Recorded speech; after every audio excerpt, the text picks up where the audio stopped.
사도행전 18장 1절부터 17절 말씀입니다. 조금 길지만 우리 한 이야기라서 함께 읽어 나가도록 하겠습니다. 제가 먼저 1절을 읽겠습니다. 그 후에 바울이 아덴을 떠나 고린도에 이르러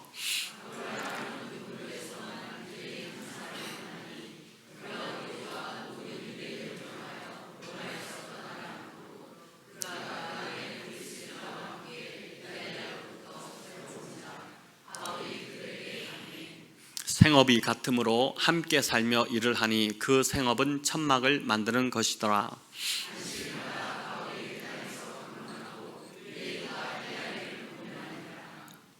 실라와 디모데가 마게도냐로부터 내려오매 바울이 하나님의 말씀에 붙잡혀 유대인들에게 예수는 그리스도라 밝히 증언하니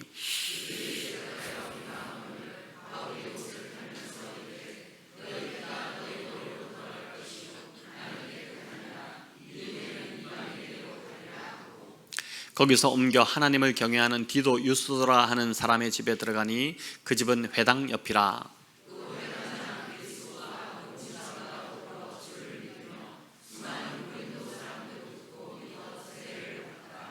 밤에 주께서 환상 가운데 바울에게 말씀하시되 두려워하지 말며 침묵하지 말고 말하라.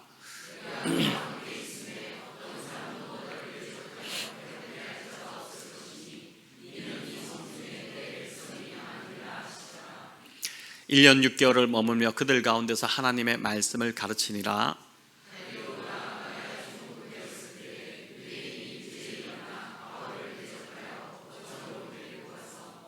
말하되 이 사람이 율법을 어기면서 하나님을 경외하라고 사람들을 권한다 하거늘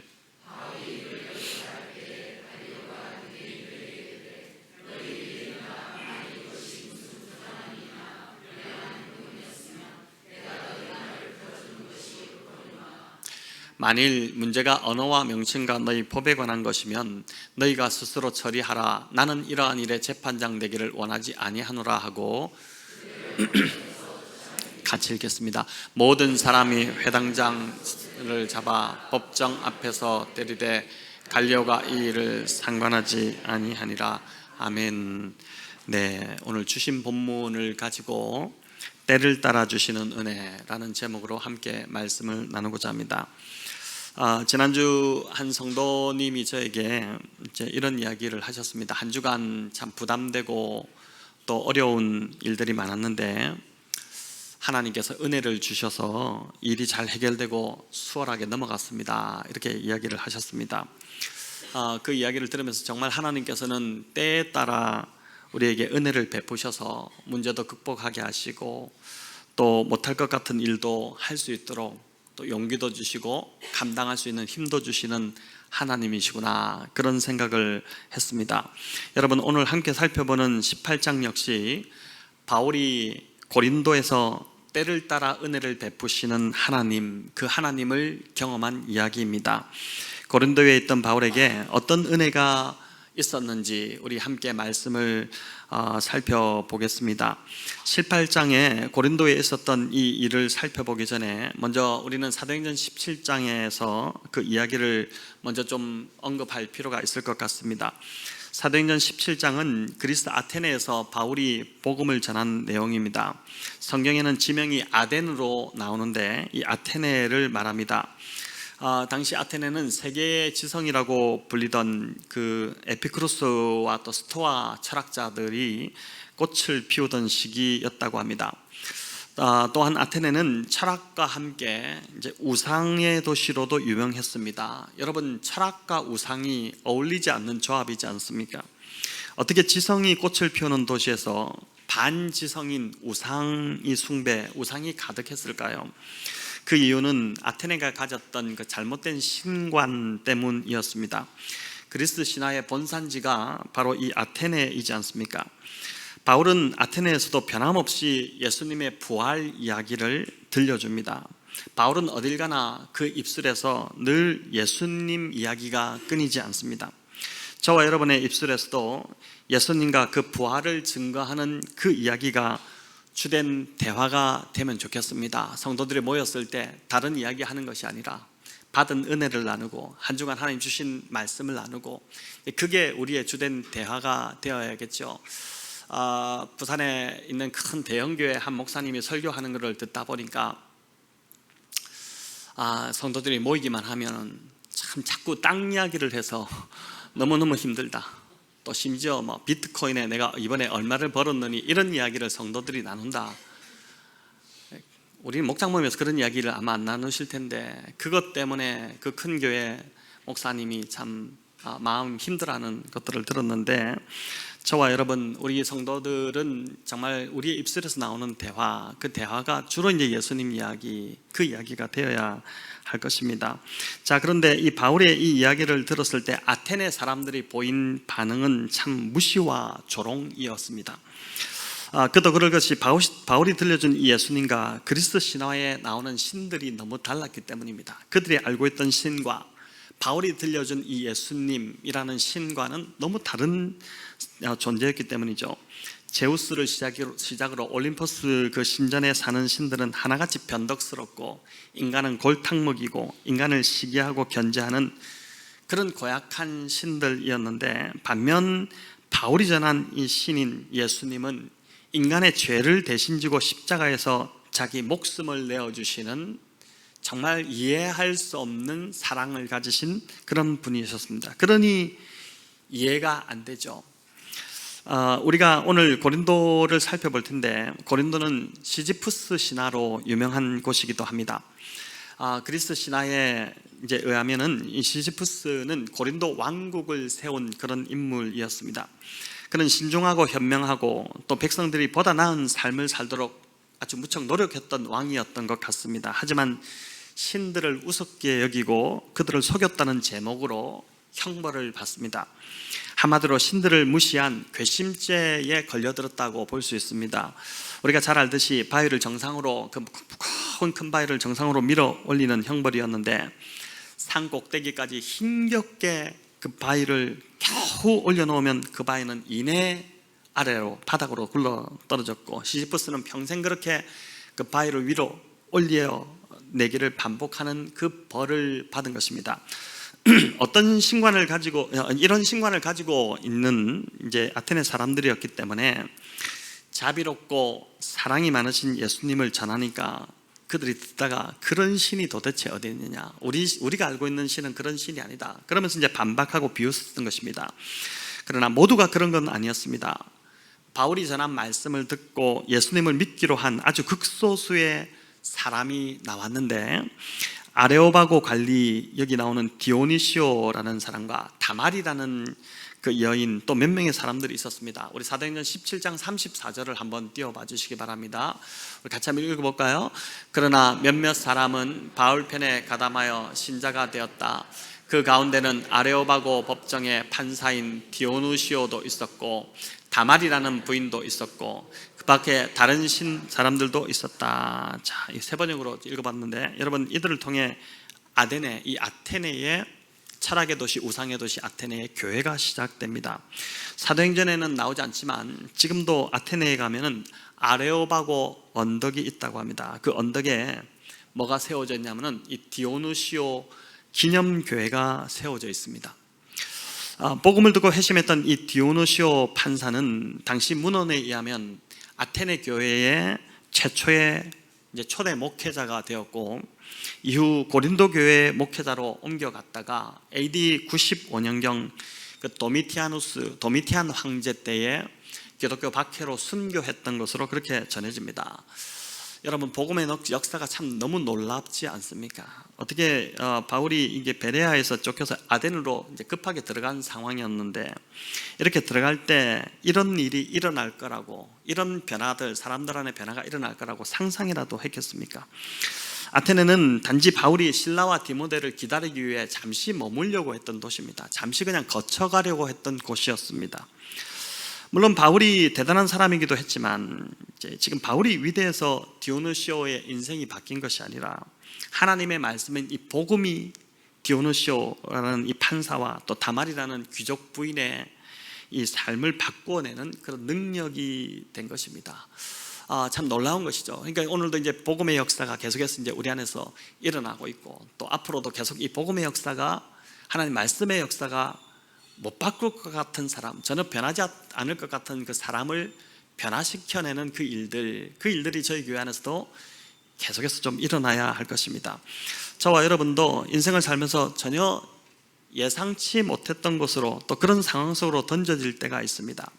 그럴 때 내가 왜 여기 있어야 하나, 또 왜 내가 이런 어려움을 겪어야 하나, 이런 생각이 들 것입니다. 그럴 때 그런 고민하느라 시간을 허비할 것이 아니라 오히려 그 상황을 복음을 전하는 기회로 한번 삼아 본다면, 우리 또한 바울처럼 그런 어려운 상황 속에서 누군가의 인생을 바꾸는 통로로 하나님께 쓰임받을 수 있다는 것을 오늘 본문이 우리에게 보여주는 것이죠.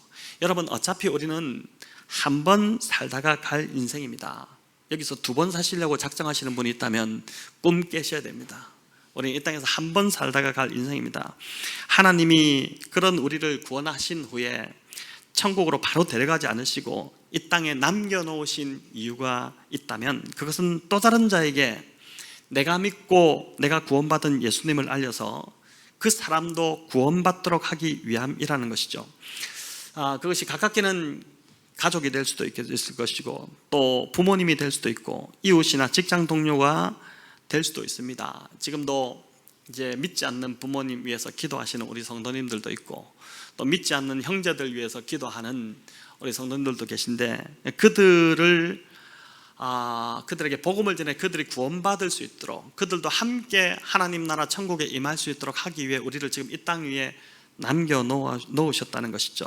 여러분, 자녀들 성적을 걱정하는 분들이 이제 많이 있습니다. 하지만 진짜 걱정하고 기도해야 될 것은 우리 자녀들이 예수님을 만나 구원받고 믿음을 가지는 것입니다. 한 번은 이제 아내가 그런 이야기를 했습니다. 아파트에 살면서 아이들, 친구들, 또 엄마들, 또 이웃들을 이렇게 알게 되는데, 또 그래서 교제하기도 하는데, 어느 날 금요 기도회에서 기도하는데 그분들 얼굴이 떠오르면서 그분들 기도가 그렇게 되더랍니다. 그분들을 기도하면서 그렇게 눈물이 나고 간절히 기도가 되었다는 것이죠. 그러면서 성령께서 주시는 마음이, 네가 그들을 위해서 기도하지 않으면 이 땅에서 그들을 위해 기도할 사람이 단 한 사람도 없다, 이제 그런 마음을 주셨다는 것입니다. 저는 그 말이 참 옳다는 생각을 했습니다. 우리는 자꾸만 내 문제, 내 어려움에만 초점을 맞추는데, 진짜 우리가 관심을 가져야 할 것은 주님이 바라보고 계시는 그 한 영혼, 그 한 사람인 것입니다. 그 사람에게 예수님을 전하고 그들이 하나님을 믿도록 하는 이 일이 하나님께서 우리를 구원하시고 부르신 이유라고 성경은 분명히 말씀하고 있습니다. 그래서 우리가 기도할 때 나의 어려운 문제들, 또 나의 참 지금 시급한 상황들을 위해서도 기도해야겠지만, 이런 영혼 구원에 관한 기도 제목들이 점점 더 많아지면 좋겠습니다. 내가 알고 있는 그 영혼들, 정말 구원받아야 될 자들, 내 부모님, 내 형제뿐만 아니라 우리 이웃에 지금 그 사람들, 또 바자회에 한번 다녀갔던, 내가 전도하고자 했던 사람들, 그 영혼들을 품고 우리가 꾸준히 좀 기도하면 좋겠습니다. 감사한 것은 이번 바자회 때 오셨던 그 유경이라는 3세 여자아이와 그 엄마가 지난주 유치부 예배를 참석하셨습니다.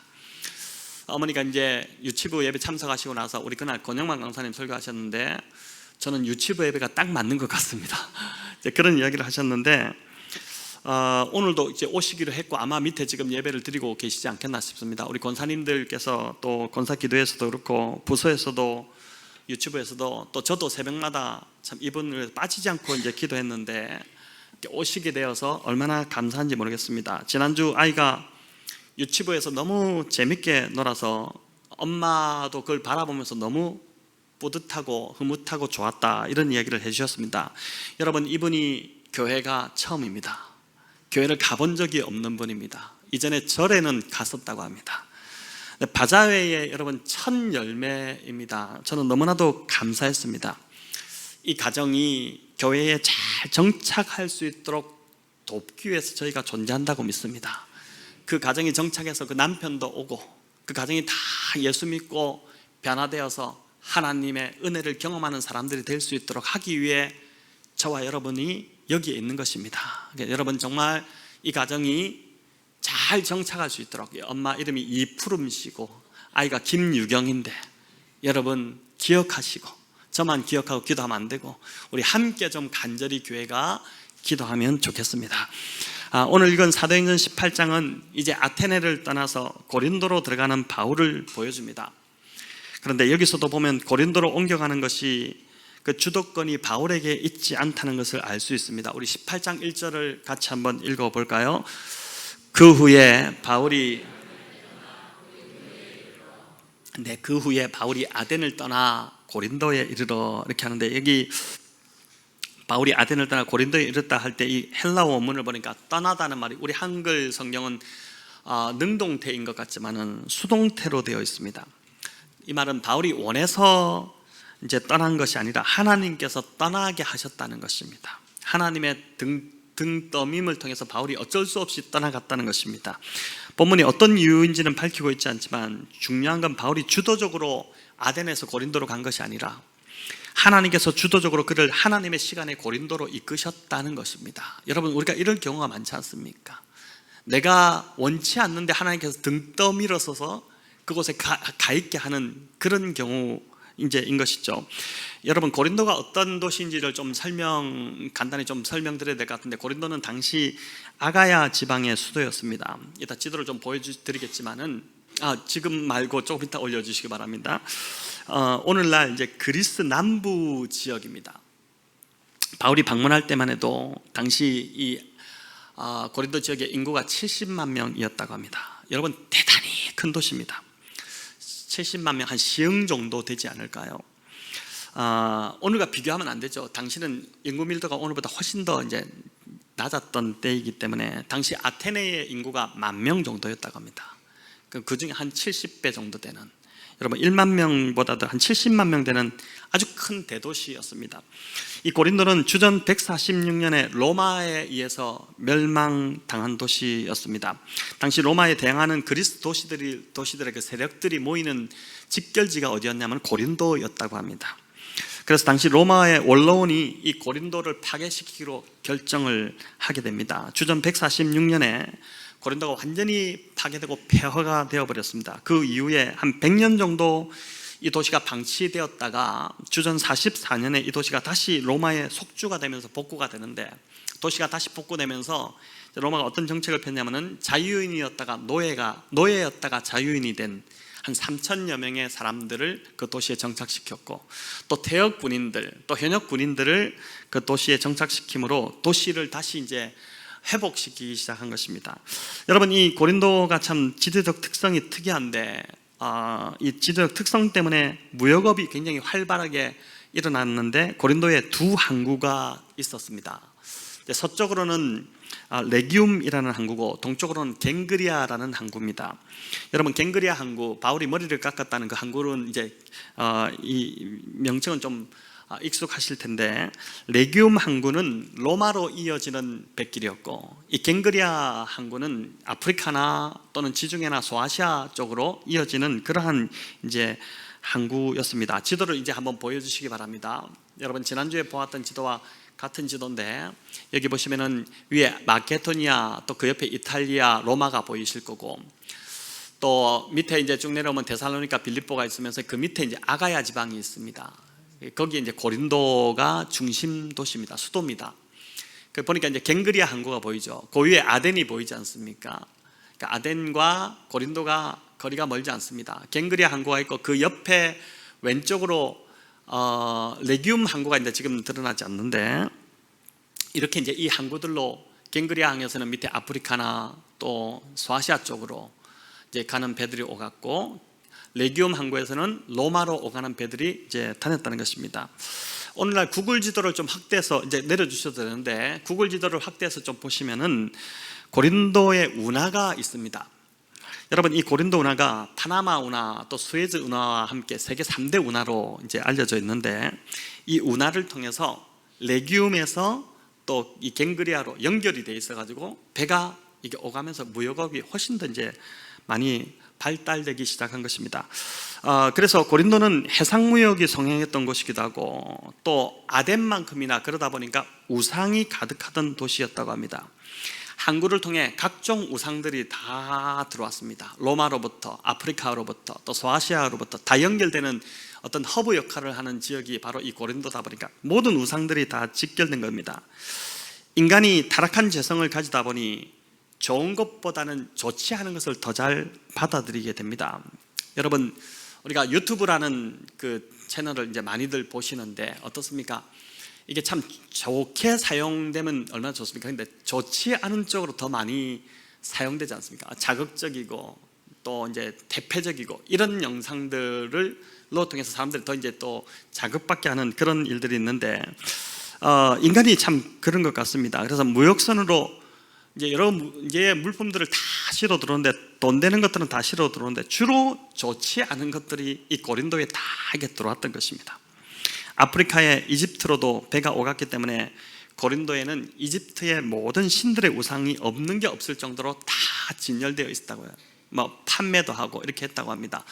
그러니까 여기 이제 고린도의 그 중심 상가를 가보면은 여기가 이집트인지 여기 고린도인지 착각할 정도로 그 정도로 많은 이집트의 우상들도 이제 들어와 있었고, 또 아테네와도 거리가 한 80km 정도밖에 떨어져 있지 않다 보니까 고린도에는 지혜자로 불리는 그 소피스트들이 많이 살고 있었다고 합니다. 여러분, 무역업이 성행하게 되니까 돈이 남아 돌게 될 것이고, 또 각종 우상들이 넘쳐나고 있고, 또 뭐 이런 지혜자들로 인해서 세상 지식이 넘쳐났으니 말 그대로 정말 좀 난잡한 상황이 바로 이 고린도였습니다. 당시 고린도의 인구가 한 70만, 70만 정도가 되었다고 보는데 그 중에 노예가 몇 만이었냐면 40만 명 정도였다고 합니다. 노예들이 거의 일을 다 한 거예요. 자, 그러다 보니까 이런 노예가 다 하고 시간과 돈은 남아 도니까 결국 이 고린도의 시민들이 하는 것은 죄 짓는 일밖에 없지 않겠습니까? 그래서 오래전부터 고린도 사람들은 음탕하기로 유명했습니다. 헬라어의 고린도라는 단어가 매춘을 뜻하는 단어로 통용이 될 정도로 코린디안 이렇게 하면 이게 매춘이라는 뜻을 될 수 있도록, 그래서 플라톤도 고린도 소녀 이렇게 하면 이제 창녀를 가리키는 단어로 플라톤도 사용을 했다고 합니다. 두 항구의 부대에는 이런 매춘업이 성행을 했고, 또 고린도의 그 아크로폴리스가 이제 아크로폴리스가 도시마다 많이 있었죠. 고대 도시 가면 다 아크로폴리스가 있는데 이제 높은 고지대에 있는 아크로라는 게 이제 높다는 뜻이잖아요. 폴리스가 도시고, 아크로포비아 이렇게 하면 이제 고소공포증을 그렇게 일컫지 않습니까? 그 높은 도시에는 반드시 신전이 있는데 여기에는 아프로디테 신전이 고린도에 큰 신전이 있었답니다. 여기에서 신전 창기로 일하는 창녀들만 1,000명이 넘었다는 기록이 있습니다. 여러분, 그러니까 얼마나 이 도시가 참 엉망이었겠습니까? 그 당시 연극에서 주로 배역으로 어느 나라, 뭐 이탈리아 이런 나라에서 연극을 하게 되면 연극에서 배역으로 나오는 사람이 고린도 사람이 나오면 그 사람은 100% 주정뱅이나 불황아들 배역이었다고 할 정도였으니까 고린도는 윤리 도덕적으로 너무나도 무너져 있던 도시가 바로 이 고린도였습니다. 여러분, 바울이 아테네에서도 많이 힘들지 않았습니까? 그런데 아테네보다 사람도 훨씬 더 많고 또 힘든 여건들, 너무나도 힘든 그 상황들이 많은 이 도시로 왔으니 그가 얼마나 부담스러웠겠습니까? 그래서 고린도전서 2장 3절에는 보면은 바울이 처음에 고린도로 왔을 때 그 심정을 토로하고 있는데 우리 같이 한번 읽어보겠습니다. 네, 2장 3절 고린도전서 같이 읽겠습니다. 내가 너희 가운데 거할 때에 약하고 두려워하여 심히 떨었노라. 내가 너희 가운데 거할 때 약하고 두려워하고 심히 떨었노라. 이게 바울의 솔직한 심정이었습니다. 어떻게 보면 바울로서는 이 고린도는 피하고 싶은 도시, 그런 도시였죠. 그냥 몇 주 머물다가 베레아 같은 신사적인 도시로 가고 싶었을 것입니다. 여기 계속 있다가는 이제 복음 전도자로서 제명에 참 죽지 못할 것 같은 도시, 그런 도시였습니다. 아테네에서도 조롱당하고 무시당했고, 데살로니가에서도 유대인들에게 맞아 죽을 뻔했었고, 또 빌립보에서도 지난주에 말씀드렸지만은 정말 죽을 정도로 매맞고 감옥에 갇히게 되었으니 이 악질의 고린도 사람들은 얼마나 심할까? 내가 여기 왔는데 난 또 앞으로 얼마나 더 큰 고통과 고난을 시련을 당할까? 이제 이런 두려움이 바울에게 있지 않았겠습니까? 여러분, 매맞는 것도 자꾸 맞으면 적응이 될 것 같지만 그렇지 않습니다. 매를 맞아보신 분 아시겠지만은, 이전에 군대 다녀오신 분들 다 아시겠죠. 저도 이제 맞아야 하루가 끝나는 그런 군대 생활을 했습니다. 저를 이제 보고 방위를 나왔다든지 또는 군대를 안 갔다든지 이렇게 좀 보시는 분들인데, 저는 정말 정식으로 육군 병장 출신입니다. 근데 여기에서 이제 군 생활할 때 제가 정말 많이 맞았어요. 근데 그렇게 매일 맞는데도 제가 보니까 맞는 게 적응이 안 되었습니다. 저녁 먹고 나면은 늘 매일같이 빠짐없이 막사디로 불려갑니다. 그럼 이제 뭐 엎드려 뻗쳐서 맞고, 뭐 여기도 맞고 저기도 맞고, 부위별로 뭐 다 맞고 이렇게 맞습니다. 맞는데 또 주일에 교회 갔다 오면 반드시 불려가서 맞고 뭐 이렇게 됐었죠. 근데 이제 그렇게 하다 보니까 매일 맞는데도 해가 떨어지는 저녁이 되면 마음이 불안해집니다. 아직 안 맞았거든요. 또 맞을 거라는 생각에 마음이 불안해집니다. 여러분, 제가 이게 제 아내한테도 얘기했는데, 군 제대하고 나서도 한동안 이 불안감이 갔어요. 해만 떨어지면 왜 이렇게 갑자기 불안해지나. 근데 그게 이제 그런 증상이었던 것 같습니다. 목사님 진짜 많이 맞으셨구나 이런 생각을 아마 하실 건데, 여러분, 그런데 바울은 맞아도 보통 맞은 게 아니었습니다. 유대식으로 40에 하나 감한 매를 맞았고, 여러분 39대에 유대식 매를 한번 맞아 보십시오. 이게 얼마나 아픔인지. 또 로마식으로 태장도 여러 번 맞았다 이렇게 고백합니다. 젊은 20대도 아니고, 우리 태환이나 또 지금 군대 갔다 온 우리 건영이, 태일이 이 정도 젊은 건강한 친구들이니까 맞아도 버텨낼 수 있죠. 그 체력으로. 그 뭐 맞지도 아마 않았겠지만은 그렇지만은, 여러분, 바울은 이 당시 한 뭐 50대, 60대 되는 나이입니다. 이런 나이에 끌려가서 맞아야 되니, 복음 때문에 맞아야 되니, 이게 어디 쉬웠겠습니까? 바울이 고린도에서 얼마나 두려웠는지 오늘 본문 9절 10절이 우리에게 또 보여주는데, 같이 한번 읽어보도록 하겠습니다. 밤에 주께서 환상 가운데 바울에게 말씀하시되, 두려워하지 말며 침묵하지 말고 말하라. 내가 너와 함께 있음에 어떤 사람도 너를 대적하여 해롭게 할 자가 없을 것이니 이는 이 성중에 내 백성이 많음이라 하시더라. 아멘. 여러분, 바울이 얼마나 두려웠더랬으면 주님이 직접 나타나셔서 이렇게까지 위로하시고 말씀하셨겠습니까? 안심을 주신 것이지 않습니까? 하나님께서 바울 안에 있는 이 두려움을 보시고 그를 안심하도록 하기 위해서 나타나신 것입니다. 두려워하지 말며 침묵하지 말고 말하라고 하죠. 외치라. 괜찮다. 내가 너와 함께하고 있고 이 성에 또 내 백성이 많다. 그래서 어떤 사람도 너를 대적해서 해롭게 할 사람이 없을 거니까 너는 두려워하지 마. 이 정도까지 말해줄 정도로 바울이 고린도에서 두려워 떨었다는 것입니다. 반면 바울이 고린도에서 수지 맞은 것, 아주 또 수지 맞은 것이 몇 가지 있는데, 그중 한 가지는 아주 신실한 아굴라와 브리스길라 부부를 만난 것입니다. 여러분, 2절에 보면 이들이 어떻게 고린도에 오게 되었는지가 나오는데, 우리 2절과 3절을 같이 한번 읽어보도록 하겠습니다. 아굴라라 하는 본도에서 난 유대인 한 사람을 만나니 글라우디오가 모든 유대인을 명하여 로마에서 떠나라 한 거로, 그가 그 아내 브리스길라와 함께 이달리아로부터 새로 온지라. 바울이 그들에게 감해 생업이 같으므로 함께 살며 일을 하니 그 생업은 천막을 만드는 것이라. 아멘. 여기 보니까 이제 클라우디오 때에 어떤 일이 있었다는 걸 나오는데, AD 49년경에 로마의 이제 클라우디우스 황제죠. 그 황제가 유대인 추방령을 내리게 됩니다. 당시 로마에는 대략 한 4, 5만 명 정도의 유대인이 살았다고 합니다. 그런데 이들 중에 그리스도인들이 있었던 것이죠. 그런데 스토에니토스라는 로마 역사학자가 있는데, 그가 이제 클라우디오 황제의 일대기를 썼는데, 거기 보면은 로마에 있는 유대인들 안에서 크레스투스로 인해 다툼이 일어나 유대인 추방령이 내렸다는 그 기록이 있습니다. 처음엔 추방령이 아니었습니다. 그냥 집회 금지령 정도만 내렸는데, 이게 도저히 안 되니까 추방령을 내린 것입니다. 여러분, 지금 이제 팔레스타인과 이스라엘의 전쟁으로 인한 참 그 참 좁은 땅덩어리가, 우리나라보다도 어떻게 보면 더 전쟁이 많았던 땅이 지금 바로 이 팔레스타인 땅이 아닐까라는 생각이 드는데, 유대인들 안에서도 또 이제 로마에서 이런 일이 일어났다는 것이죠. 여기 크레스투스로 인해서 유대인들 안에서 분쟁이 일어났다는데, 이 크레스투스가 뭐냐면은 크리스토스, 즉 예수 그리스도를 말합니다. 그러니까 예수님을 믿는 그리스도인과 그리스도인 유대인과 그렇지 않은 유대인들 사이에 갈등이 불거졌는데, 이것이 커지자 다 추방이 된 것입니다. 아굴라 브리스길라 부부가 로마에 살고 있었는데, 그 대도시 로마, 세계 중심이라고 불리는 그 로마에 살고 있었는데, 이 추방령으로 어쩔 수 없이 고린도로 옮겨오게 되었고, 바울은 51년경에 고린도로 들어왔다가 서로 만난 것입니다. 그들이 만난 이유도 생업이 같았기 때문에 만난 것이죠. 천막을 만드는 일, 그 생업을 한 것입니다.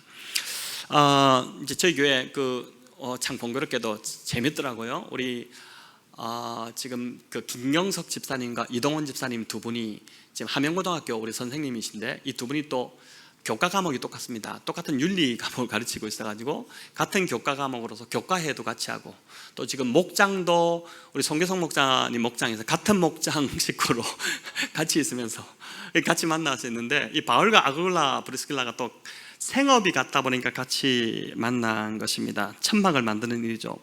여러분, 바울이 왜 복음 전도사인데 천막 만드는 직업을 가졌는지 궁금할 것 같습니다. 당시 유대인 랍비들은 가르치는 것 외에도 전문적인 기술을 한 가지씩 가지도록 그렇게 했습니다. 이는 이를 신성시하는 창세기의 가르침 때문이기도 하겠지만은, 유대 역사가 워낙 순환의 역사가 되다 보니까 어디를 가더라도 언제 어떻게 여기서 도피해서 다른 지역으로 옮겨갈지, 언제 이 터전이 다 없어질지 모르는 그런 상황이기 때문에 어디를 가더라도 먹고 살 수 있도록 이런 기술을 한 가지씩 다 가지라고 했다는 것입니다. 교회가 재정적으로 자립이 안 되는 교회가 점점 많아지고 있습니다. 여러분, 한국 교회의 80% 정도가 50명 미만의 성도라고 합니다. 참 너무나도 그 한국 교회 상황이 좋지 않죠. 그러다 보니까 어느 한 분이 그런 이야기를 저에게 하시는 걸 들었는데, 이제는 신학교에서도, 이 신대원에서도 신학생들에게 신학만 가르칠 것이 아니라 이제 기술을 한 가지씩 좀 3년간 가르쳐 가지고 그렇게 신학교를 졸업할 수 있도록 해야 된다는 주장을 하는 걸 들었는데, 지금 이중직 목사들이 점점 늘어나다 보니까 이게 참 현실적인 문제가 되어가는 것 같습니다. 바울은 이제 다소에서 자랐는데, 이 다소가 가죽으로 천막을 만들고 또 가죽용품을 만드는 그런 가죽 수공업품이 굉장히 발달됐던 도시였습니다. 바울의 고향이 그런 곳이었습니다. 그러다 보니까 어릴 때부터 그가 이제 자연스레 천막 기술을 배웠을 것으로 그렇게 봅니다. 비슷한 시기에 하나님께서 브리스길라와 아굴라 부부, 또 바울을 고린도에 보내셨고, 또 같은 직업을 가진 자로 만나게 하셨는데, 여러분, 이게 우연이겠습니까? 이게 과연 우연일까요? 세밀하신 하나님의 계획과 이끄심 속에 만나게 하신 것이죠. 이 만남이 결국 어떤 열매를 맺었냐? 고린도 교회를 세우고 에베소 교회까지 세우는 놀라운 시너지 효과를 만들어냅니다. 백운영동교회 안에서 저희가 이렇게 만나게 되었는데, 여러분, 이것도 결코 우연이 아니라고 믿습니다. 다들 저희 교회로 오신 사연들이 다양하기도 하고, 또 어떤 분들은 참 기구하게 그런 사연들을 가지고 저희 교회로 오셨는데, 제가 등록 신방을 하면서 이렇게 만나서 이야기를 들어보면, 그 이야기를 들을 때마다 정말 하나님의 은혜와 섭리와 인도하신 가운데 이분이 오셨구나, 이런 이제 생각을 하게 됩니다. 여러분, 그런데 중요한 것은 이들이 그렇게 만나서 무엇을 하느냐입니다. 만나서 뭘 하느냐? 바울과 아굴라 부부는 만나서 교회를 세웠습니다. 고린도 교회를 세우고 에베소 교회를 세우고, 나중에는 클라우디오 황제 뒤를 이어서 이제 네로가 등극을 하게 되는데, 네로가 통치하면서 유대인 추방령을 이제 거두게 됩니다. 그렇게 될 때 아굴라 브리스길라가 다시 로마로 돌아갑니다. 로마로 돌아가서 이들이 로마 교회를 세우게 됩니다. 참 놀랍지 않습니까? 하나님이 이끄시는 만남이 얼마나 놀랍고 위대한 결과를 만들어내는지를 오늘 본문이 보여주고 있는 것이죠. 백운 영동교회를 통해서 만난 저와 여러분이 해야 할 일도 결국 교회를 세우는 일이 되어야 함을 믿습니다. 우리가 말씀으로 회복되고 말씀의 양육을 잘 받는 것도 결국은 이 모든 걸 통해 교회를 세우라고 우리를 부르셨다는 것이죠. 백운 영동교회를 건강하게 세워갈 뿐만 아니라, 또 개척 초기부터 가지고 있었던 그 분립의 꿈을 가지고 백운 영동교회와 닮은 그 건강한 교회들을 정말 이 지역에 교회가 필요한 지역에 세워나가는 그 일을 하라고 저와 여러분을 부르셨다고 믿습니다. 여러분, 그저 우리 안에 문제만 갖고 우리가 그냥 끙끙거리고 있는, 우리 안에 문제만 갖고 표현이 그렇지만 지지고 볶고 있는 그런 정도가 아니라, 하나님께서 우리의 문제를 넘어서 이곳이 정말 교회가 필요한 곳에 저희를 통해서 계속해서 건강한 교회를 세워나가라고 저희를 부르셨다는 것입니다. 바울이 아굴라와 브리스길라를 만나 고린도 교회만 세운 것이 아니라 에베소 교회와 나중에 로마 교회까지, 여러분 이 얼마나 굵직굵직한 교회입니까? 기독교 역사에서 정말 길이 남을 만한 그런 놀라운 영향력 있는 교회들인데, 그런 교회들을 세우는 일을 했던 것처럼 저희도 그런 비전을 꿈꾸며 교회를 세워나가기를 소망합니다. 또 저희가 섬기고 있는 선교지를 더 적극적으로 도울 뿐만 아니라 더 많은 선교지와 계속해서 연결됨으로 교회의 그 선교 사역이 계속해서 확장되어가는 일들이 일어나기를 간절히 바랍니다. 그리고 무엇보다 지금 이 시기에 여러분 중요한 것은 교회의 다음 세대, 우리의 자녀들이 믿음으로 잘 세워지도록 저와 여러분이 정말 힘을 합쳐야 될 것입니다. 성도 여러분, 이제 11월 첫 주부터 청소년부와 초등부가 이제 교육공간으로 505로 입주하게 됩니다. 저는 진짜 기적 같은 일이라는 생각이 듭니다. 어떻게 이런 일이 일어날 수 있을까? 이런 생각이 듭니다. 온 성도가 좀 마음을 모아주시기를 부탁드립니다. 여러분, 제가 한 번도 지난번 우리 이 리모델링하고 할 때도 한 번도 제가 헌금에 대한 이야기를 하지 않았습니다. 이번에는 이게 다음 세대를 세우는 일입니다. 여러분, 그렇기 때문에 부담감을 갖지 마시고 이 일에 조금이라도 내가 좀 마음을 모아보겠다, 마음을 모아주시기 바랍니다. 우리가 한 마음으로 함께 모아서 다음 세대가 정말 저쪽에서 잘 어떻게 알겠습니까? 우리 이 다음 세대 그렇게 간절함이 있어야겠죠. 저 공간을 통해서, 그 교육을 통해서 정말 시대를 이끌어갈, 시대의 어둠을 밝혀낼 그런 사무엘과 같은 인물들이 우리 교회에서 배출되어야 하지 않겠습니까? 그 일을 위해 우리 성도님들 마음을 모아주시기를 바랍니다. 이것이 지금 이 시기에 저와 여러분을 백운영동교회로 부르신 목적이고 우리를 만나게 하신 이유라고 믿습니다. 아멘이 별로 안 나오시네요.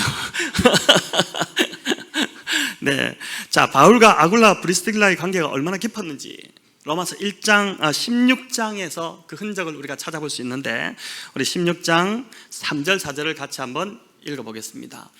너희는 그리스도 예수 안에서 나의 동역자들인 브리스가와 아굴라에게 문안하라.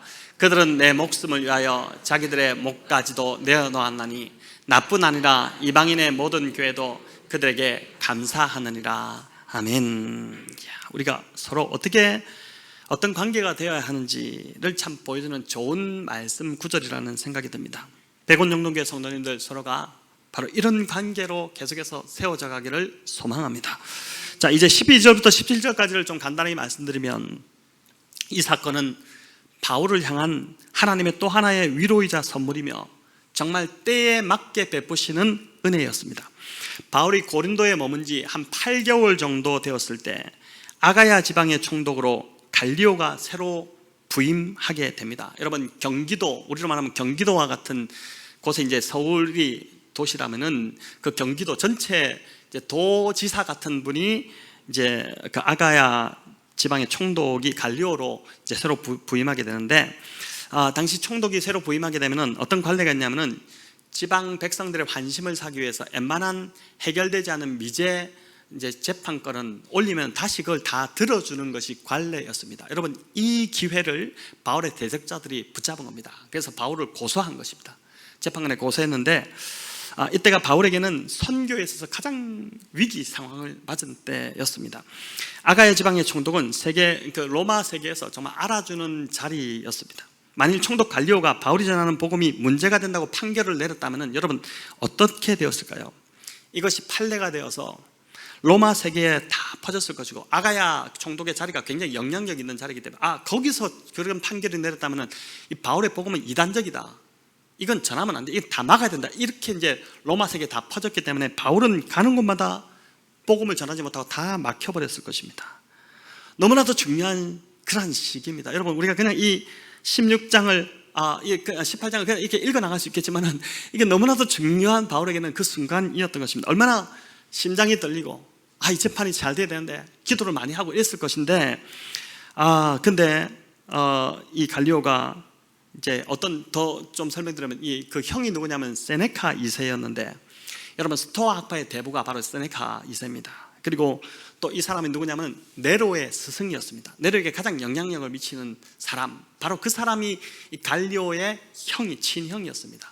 그런 배경을 가진 사람이었기 때문에 그런 자가 와서 이제 지금 바울의 손을 들어준 것입니다. 그런 판결을 내렸으니 이게 하나님의 은혜가 아니면은 도저히 불가능한, 진짜 바울은 이때 그런 판결을 받았을 때 진짜 하나님 앞에 감사했을 것입니다. 하나님 정말 감사합니다. 이 하나님의 은혜입니다. 이런 고백을 했을 것입니다.